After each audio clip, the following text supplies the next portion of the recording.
So good morning, everybody. This is Massimo Leone, the director of the Center for Religious Studies at the Bruno Kessler Foundation. Today we have a great occasion to listen to a talk by a great specialist because we are lucky enough to have with us a Professor Ananda Abeysekara, who is a professor at the Department of Religion and Culture at the Virginia Polytechnic Institute and State University, Virginia Tech. His writing is a critical engagement with the Buddhist studies and religious studies scholarship, and his areas of research interest are Theravada Buddhism, Sri Lanka, South Asia tradition, political sovereignty, secularism, and colonialism and post-coloniality. Is interested in the question of a religion by way of thinking about the limits of a tradition against the backdrop of the ensemble of modern social political life. His focus is in particular on how the secular notions of time, connected with modern ideas of capacity, sensibility, body, etc., remain inadequate to grasp the temporality and the form of life in a tradition marked by a tension between moment and destiny, kairos and chronos, between what begins and what passes away, between decisive action and repetition of practice. So it's a very complex and at the same time very crucial intellectual stance. And today, Professor Abeysekara has also somehow adhered to our core seminar with a talk that we look much forward to hearing, which is entitled Buddhist Tradition, Community, and Forms of Life. In the name of the Foundation and the Center, Professor Abeysekara, thank you very much for your coming to Trento and sharing with us your knowledge. The floor is yours.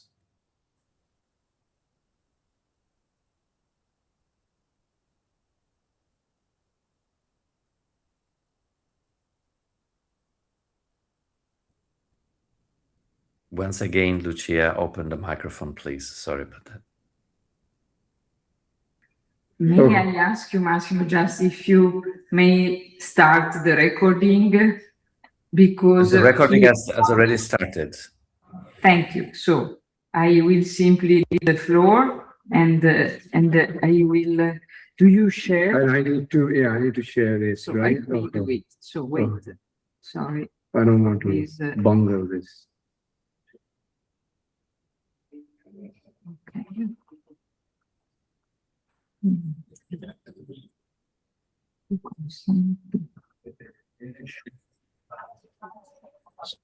Yeah, so long as can everybody see the PDF? Yeah, this is perfect. Thank you.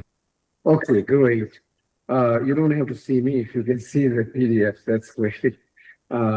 So again, thank you so much for having me here, and it's great to have the opportunity to share some of my ideas, which are still in the infancy, in the making, still at work. And thanks to Lucia Galvani for inviting me, and thanks to the Center for hosting me here. So it's a real privilege, and I love being here in Italy. I haven't been in Rome, so it was an easy journey here. Thank you.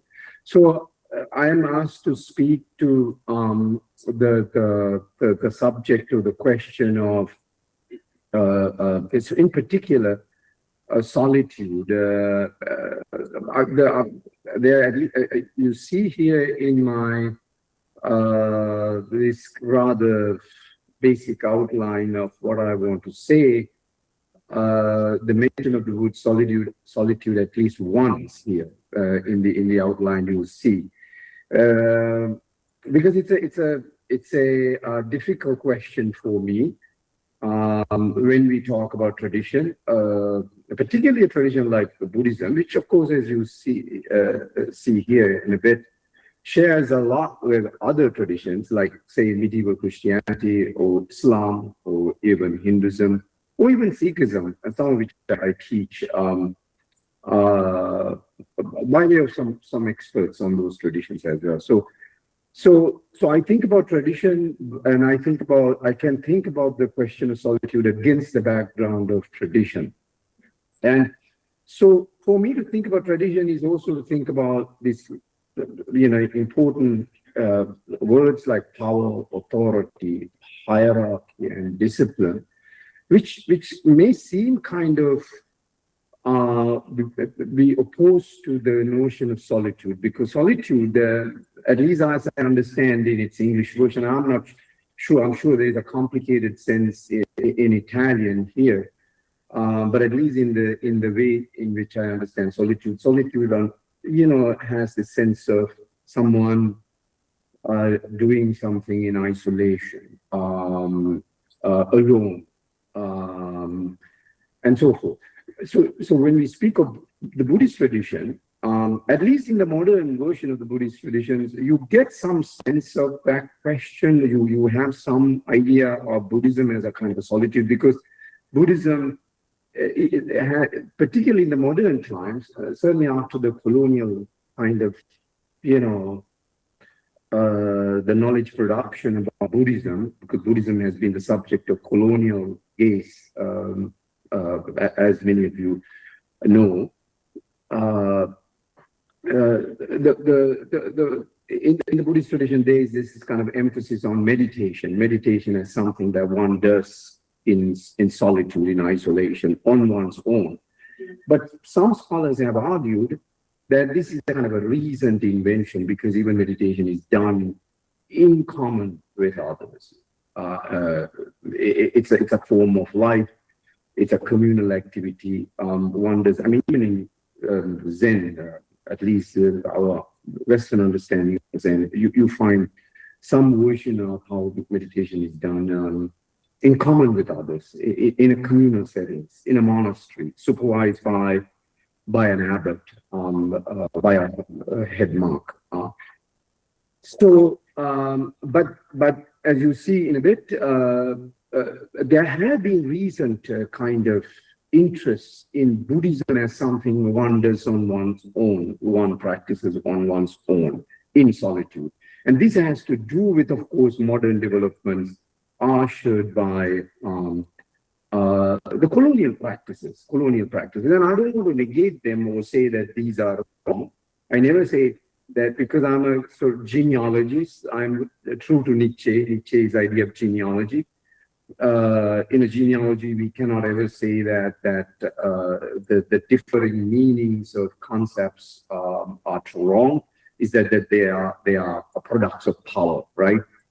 In history, that they are competing definitions by particular forms of power. Okay, so having said that, let me just say a bit about. There's a lot to be said, so I'm sorry, I'm throwing a lot of ideas at you, and feel free to ask me questions, because I might not be able to do enough justice to them in terms of explaining them. So I'll at least throw some ideas at you, and then maybe you can press me on them, press me about the concepts to expand on them later if they need a greater clarification. So I understand tradition. My main work is in this concept of tradition, and so I think about what we now know as that religion in general, or Buddhism in particular, and other such traditions as traditions, and a tradition for me is sustained, and this part of the talk has to do with this notion of sustainability. And I'm writing something about sustainability, an article on sustainability now. So this is a kind of recent interest of mine. So it's sustained by certain common practices and relationships of power, authority, hierarchy, and discipline, and most importantly, discipline. And so as you can see that these concepts obviously operate in relationships, and relationships are always involve more than one person. Here my thinking about tradition in terms of these concepts is informed by anthropologist Talal Assad, who's in his 90s now and who's done a great deal of work on the medieval Christian tradition, the Latin tradition, and also Islam. I mean, he's an authority on both of these traditions. So I've learned a lot. And actually, I reteach his book, Genealogies of Religion. If you haven't read it, I highly encourage you to read it, but I'm sure you have heard about it. It's a brilliant work, kind of which unsettled the modern anthropological understanding of religion, like Clifford Geertz and etc. Kind of he debunked this, the post-colonial theories about religion, that religion has some essential meaning, etc. But Assad wrote this very important essay on the anthropological construction of religion, which is found in this book, Genealogies of Religion, and basically argued that, look, there can be no, because in a Nietzschean sense, there can be no definition, universal definition of religion. Why? Because what we call religion, and his example largely was confined to medieval Christianity. There can be, he argued against a host of anthropologists who just took it for granted that religion can be defined, that religion has an essence, that religion is a system of beliefs and symbols, etc., etc. Famously, Geertz argues that, Clifford Geertz, who was at Princeton. So Assad comes and says, no, there can be no definition. Why? Because what historically people understood as religion has been understood very differently, has been defined very differently. And these definitions are historical, but they are also products of power. So the word power plays an organizing role in my thinking and in Assad's thinking about religion as a tradition, because power is an ability, as you very well know. It has obviously a kind of a connection to the Greeks. Aristotle, dunamis. Heidegger talks a lot about the dunamis as a capacity. So power is a capacity. So Assad's whole point, I'm sorry, I'm going to spend a bit of time on this, and because this informs my whole understanding of tradition as kind of shaped by these relationships of power. But power is a capacity, but a capacity acquired by way of certain practices. And so he thought about these practices in relation to the practices of discipline in medieval Christianity, disciplina. Discipline are done, of course, within a communal setting, within relationships of power in an organized community, in terms of organized practices. Copying manuscripts, praying, etc., cultivating, doing labor, so on and so forth. And so this is discipline. Discipline was not just discipline in the body, but also discipline was a form of life, Assad says. Again, he's also as much a Nietzschean as a Wittgensteinian, because Wittgenstein talks about this idea of this phrase, the form of life. So the form constitutes a life. So discipline is a form through which life comes into being. So I was talking about, anyway, how a tradition is both discursive and embodied. In the last 2 minutes, there is that a tradition that is embodied, that one lives in, one inhabits, is always disputed. The questions about what constitutes a tradition emerge historically, and this is how I understand the tradition. And I don't know if you heard me talk a bit about Agamben and Jojo Agamben's ideas about life as well. So tradition is not static. It's not something that never changes. No, undoubtedly traditions change, but these changes are supposedly understood to cohere within a tradition. Hence, the coherent tradition always aspires to coherence. There's a totality to it, even though that totality is always threatened. Okay, so I have some photos of monks here, just to give you a sense of how this tradition is shaped by relationships of power. So here's a layperson, and he happens to be this white gentleman here. There are white Buddhists as well. It's a very famous book called The First White Buddhist. In this kind of, this is obviously a visual rendering of a kind of a relationship that would exist between a monk and a layperson.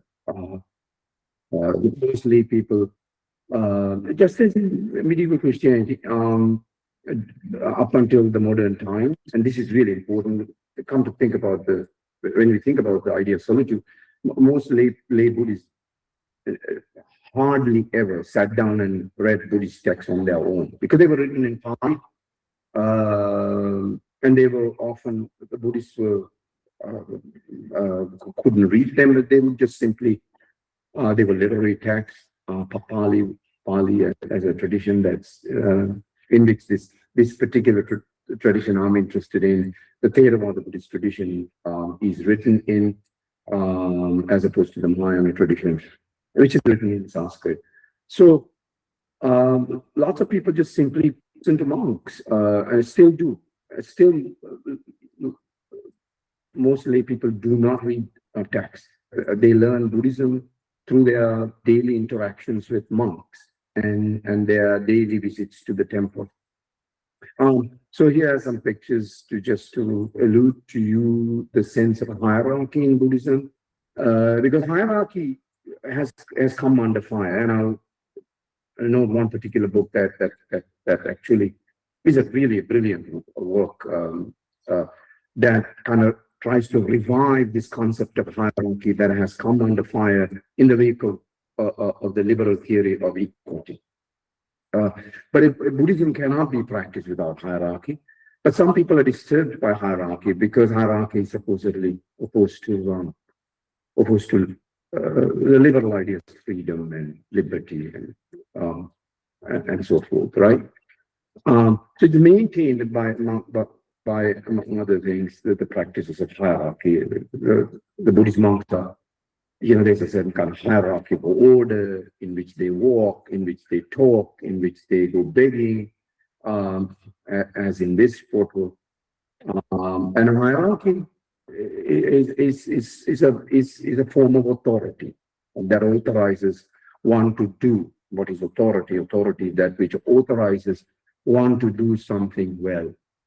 So the book that I wanted to at least allude to in passing, that sort of tries to revive this concept of hierarchy, and I highly recommend this book if you haven't heard of it, is Anastasia Palievsky's Nobody's People, Hierarchy as Hope in a Society of Thieves.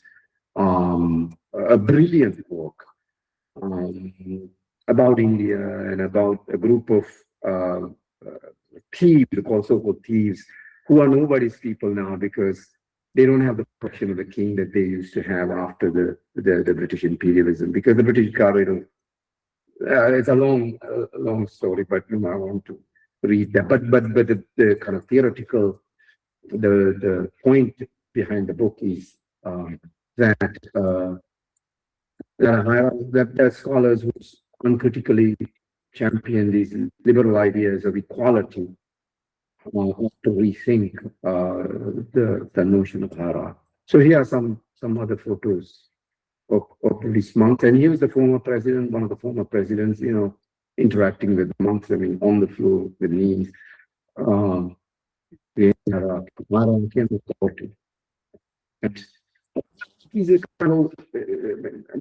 a virtue.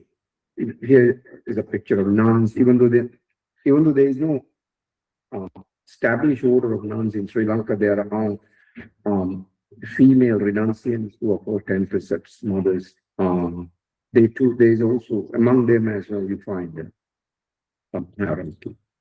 There's a long story to why the female monastic order died. Okay, so just to do we still, how much time do we have left? For now. Oh, okay, good. So, I promise I would at least mention this, that so can we speak of nothing like solitude in Buddhism? Yes, we can, because it's a modern. So there is a modern idea of solitude in Buddhism, and partly this is captured by this concept. I don't know if you can see this. Let me see if I can highlight this.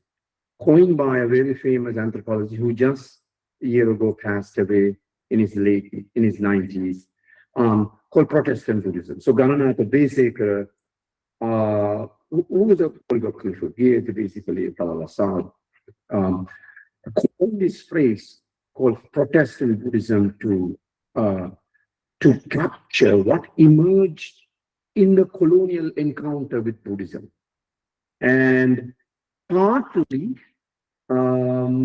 made possible by, of course, lots of developments, but also, but partly because of this intervention by a particularly fascinating, eccentric figure named Colonel Henry Steele Olcott, who was an army officer in the Civil War in the U.S. and then who was later associated with the Madame Blavatsky Theosophy, the movement of the Theosophist movement, and kind of a spiritual occultist movement. And then he goes to Sri Lanka in the 1880s, because he hears about Buddhist monks debating missionaries for the first time. I mean, that in itself is a fascinating, because initially when the British took over Sri Lanka in 1815, the monks were very hospitable to missionaries, but this attitude on the part of the monks dramatically changes over the course of the last, the preceding decades, the following decades in the 1840s, 50s, 60s, and 70s and 80s, particularly in the 1880s, the monks become quite violently opposed to missionaries. And in that context that Olcott travels to Sri Lanka. And then what he does is that he creates new institutions for Buddhists. He tells Buddhists to celebrate particular Buddhist holidays, which is bizarre, because so there are new practices within Buddhism today that Buddhists do, partly thanks to this white Buddhist. There's a book called The White Buddhist, which is a book on Henry Steele Olcott. And so what was Protestant Buddhism? Protestant Buddhism was the kind of Buddhism practiced by a new group of elites who would read Buddhist texts translated into English. And they would be opposed to monks. They did not like monks. They didn't like the kind of the traditional practices within. Are they still there? I just want to make sure. Traditional practices within Buddhism. And so they said, look, we want to, because they are this kind of these are bourgeoisie Buddhists. So and still you can find some Buddhists, like some Buddhists hate monks because they think they're corrupt and yada yada. So I mean, Buddhism is a very highly contested tradition in Sri Lanka.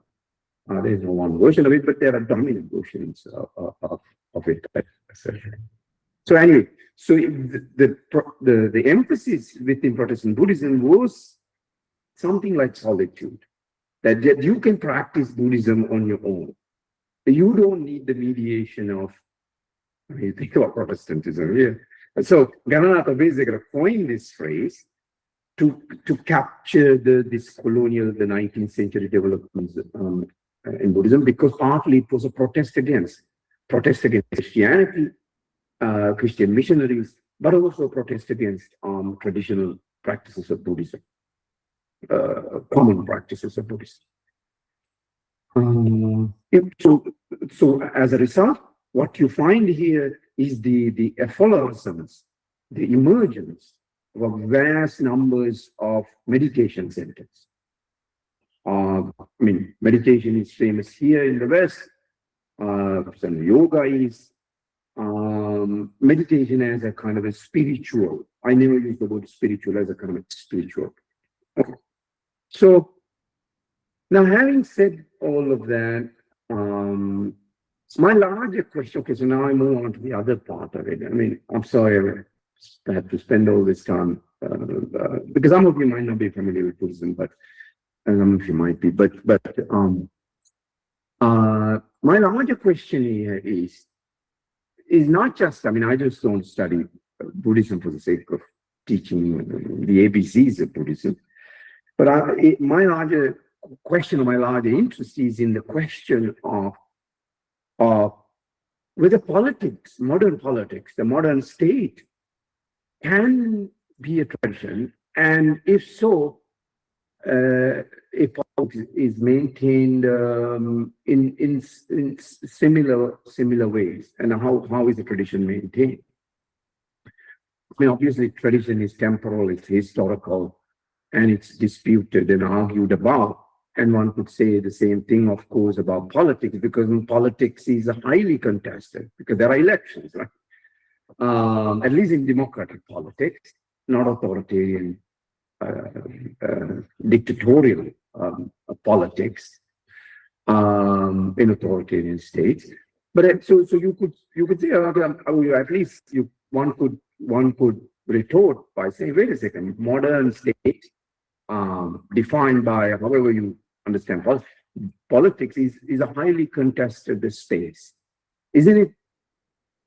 Doesn't politics constitute tradition? At least, I mean, even law. So there's a lot of I have a lot of interest in law, because you have the tradition of discipline as law in Buddhism, and similarly in Christianity and Islam, Sharia.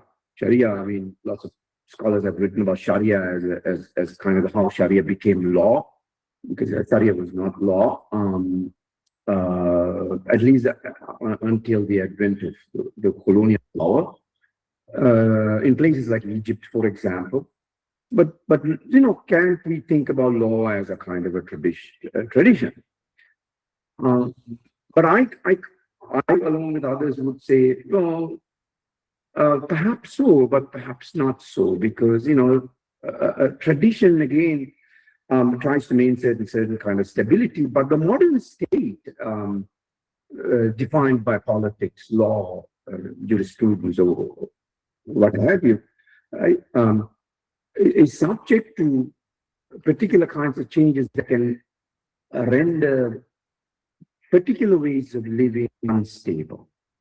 I mean, the laws are, as I was talking with some of my colleagues, Lucia the other day, the laws can be made, they can be repealed, and then they can be remade, as in Roe versus Wade in the US. I mean, think about what was settled law as a tradition, right? Now is completely unsettled. The law was repealed, and it brought about dramatic changes in the way people thought about who they are. I mean, Americans in the US. So I often tell my students, it's like, they kind of get it. Okay, law. Yeah, law too aspires to a certain kind of tradition. That's my point. And so does politics, so does the state. But it is hard for this tradition to aspire to coherence and stability. But stability, again, is kind of stabilita. Heidegger talks about stabilita. Is not unchanged. It's not stasis. Stability can exist as part of historical change. But how do you then? So the question here, I'm sorry, I'm not doing justice because it needs great elaboration. The question here is that, I mean, how do you think about historical change itself? What forms of change can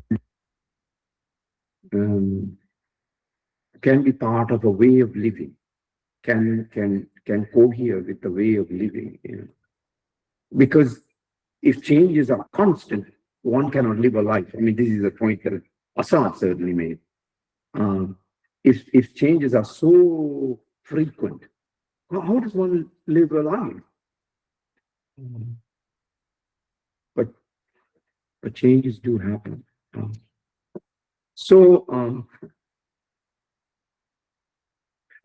Maybe I was gonna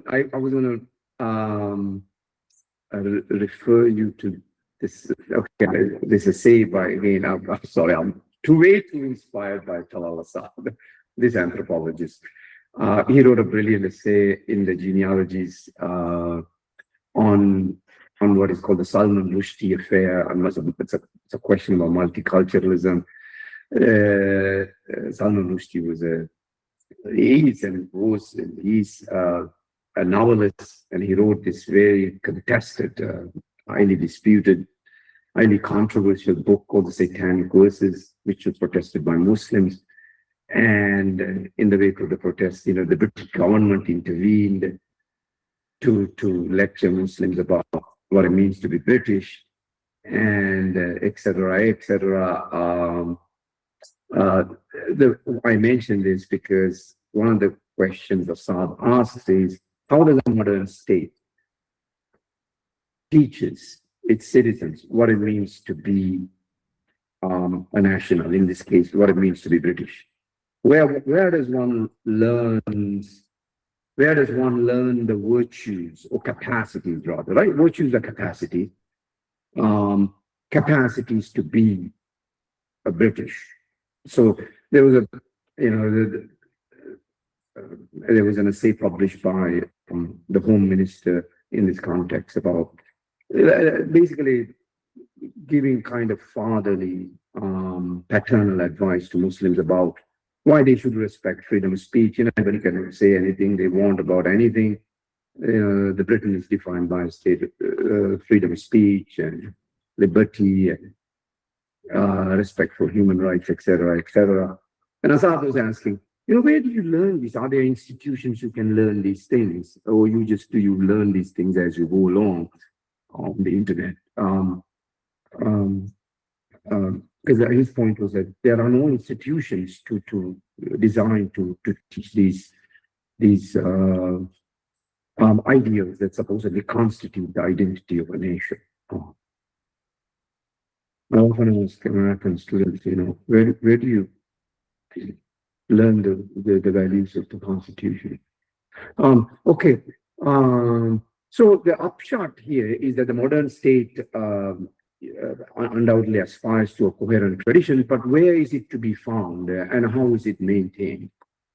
And again, I want to kind of allude to in passing something of this kind of question in Hannah Arendt's work on revolution, which has to do with undoubtedly temporality, because she was talking about the founding of the revolution in America in contrast to the French Revolution, and she romanticizes the American Revolution. But her interest is in how revolution constitutes a break in time, and it begins something anew.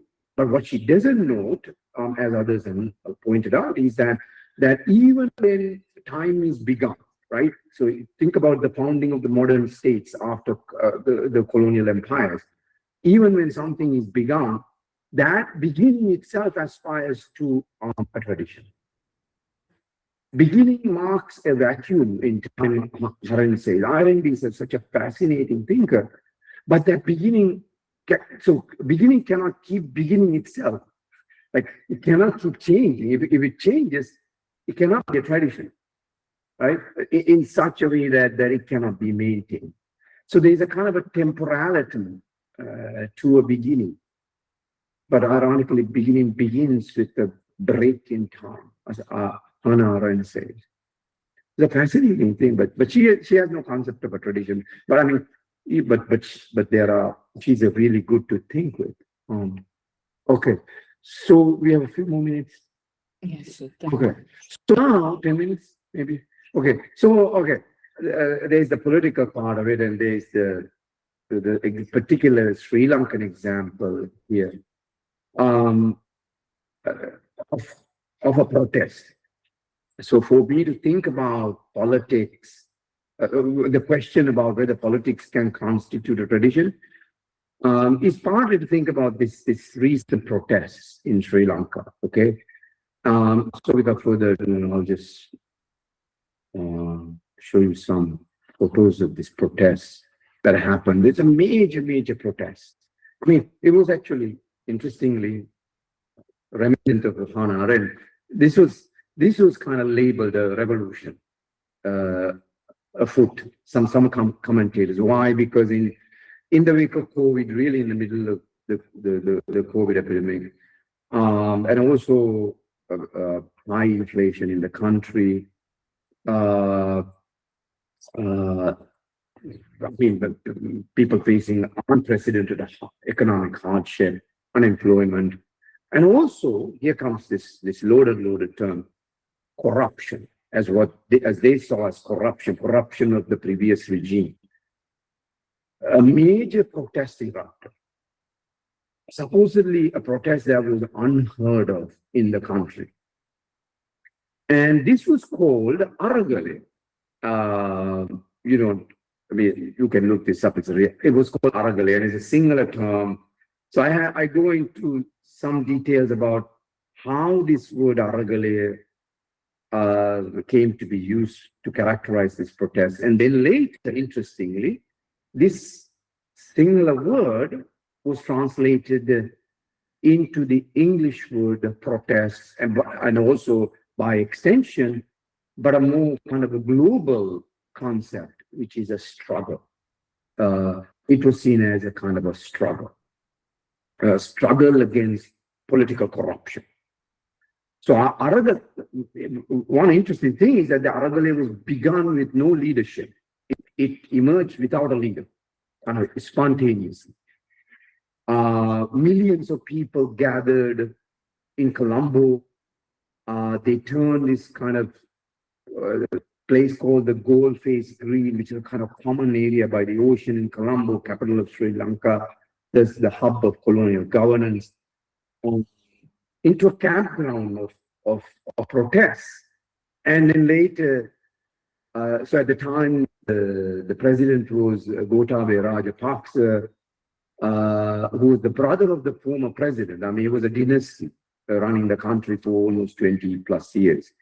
And they were undoubtedly corrupt, and I don't deny that. And even the people who voted for them, because they could not afford the basic goods in life, took to the streets in massive numbers, millions. And they came from all parts of Sri Lanka, and they were drawn from all walks of life, without regard for caste, religions,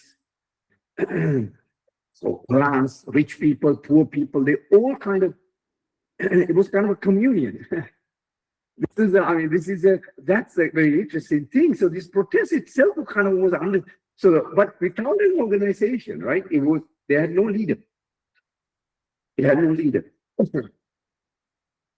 So I asked a lot of questions about, could this be thought of as a kind of a communal event? And then later, in one kind of hilarious episodic instant, they broke into the palace, the presidential palace, the presidential mansion, and all of the protesters, most of the protesters broke into it, and then they took a dip in the pool, and then they exposed the money that was hidden in the. So this was kind of the protest later began to be characterized as a protest or a struggle against political corruption. So I have a discussion about how this protest came to be translated, this Aragalaya came to be translated into the English language of struggle, the global language of struggle, and by extension also the global language of struggle against political corruption. And then I ask about the risks of this translation.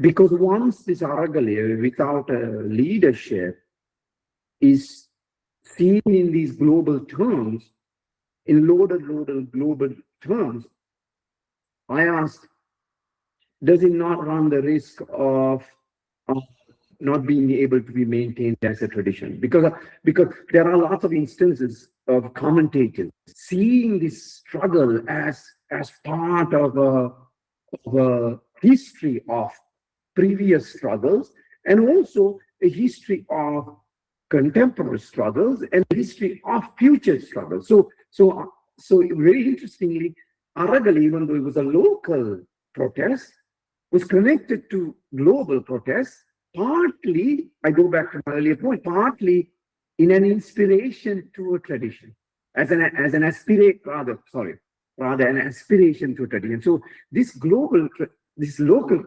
protest, now seen in terms of this language, global language, still aspires to a tradition. But can a tradition be global? One last thing I'll say, then I'm skipping this. I'm sorry for the lack of time here. That this is obviously a political criticism of politics, and then I contrast, right, political criticism, politics, in the sense that it's a political criticism of political corruption, and so hence it echoes this kind of global language. But I am. So let me just at least show you some photos. But within the tradition, you find criticisms of the state. So there are Buddhist criticisms of politics, and both in Sri Lanka and in other Buddhist countries. For example, Burma. Here are some photos of you may have seen or heard of the Burmese monk protesting against the dictatorship there, the junta dictatorship. But when they protest, unlike the protests that happened in Sri Lanka, or unlike these global protests calling for, say, human rights, like resorting to this global universal concept, when the Buddhists protest against the state, they protest, they frame their protests within the confines, within the limits of the tradition. But why is that? Because they risk, of course, being harassed, arrested, jailed, or even shot at and murdered. And this is true, of course, even in Islam. So there are examples of Muslim clerics protesting the Saudi kings in Saudi Arabia, but they don't ask for, because Saudi Arabia, of course, is an illiberal society, as I'd say, right? It's an illiberal, it's not a democracy, and neither is Burma. So they protest within the confines of that tradition, speaking the terms of that tradition. Why? Because if they speak in the language of in the universal languages of human rights, they risk, of course, being jailed and persecuted, etc. Or at best, they risk of not being heeded. But here, I'm going to show you this, give you one example here. Monks are protesting within the confines of the tradition, and in doing so, they speak a particular Buddhist language. And here you can see a monk. I don't know if you can make of what the monk seems to be doing here, is turning over the begging bowl. So famously, a begging bowl is one that the monks carry when they go begging for alms. In a lot of these traditions, they don't go begging anymore. It's more formal in Thailand, Burma, Sri Lanka, Cambodia, which are kind of Theravada societies, as opposed to Mahayana societies like. So in Burma, and because Burma is a Theravada tradition, and in the Theravada tradition, there is this idea that the monks traditionally, that is to say, as far as the earliest texts go, there is this concept that monks can somehow express disapproval of the kings by turning over the begging bowl.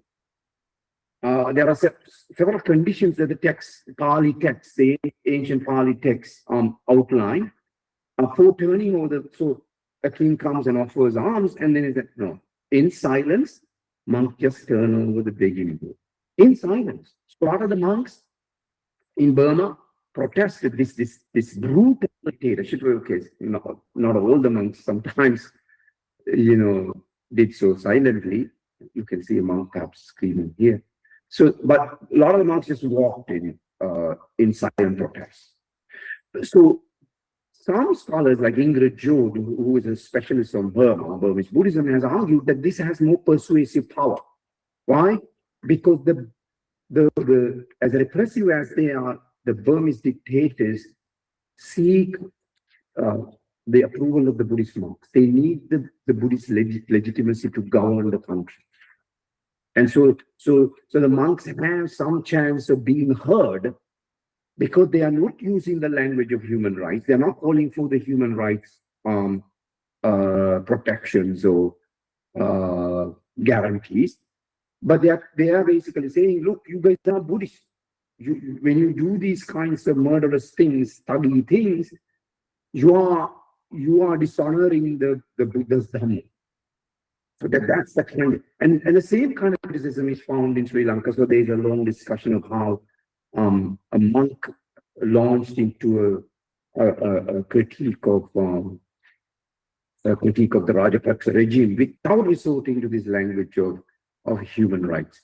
So in instances, that language has less persuasive power than the power of the language employed within the confines of a tradition. So I stop there, guys. Thank you very much. Was that okay? Thanks. Okay, I hope they're still there. Thanks.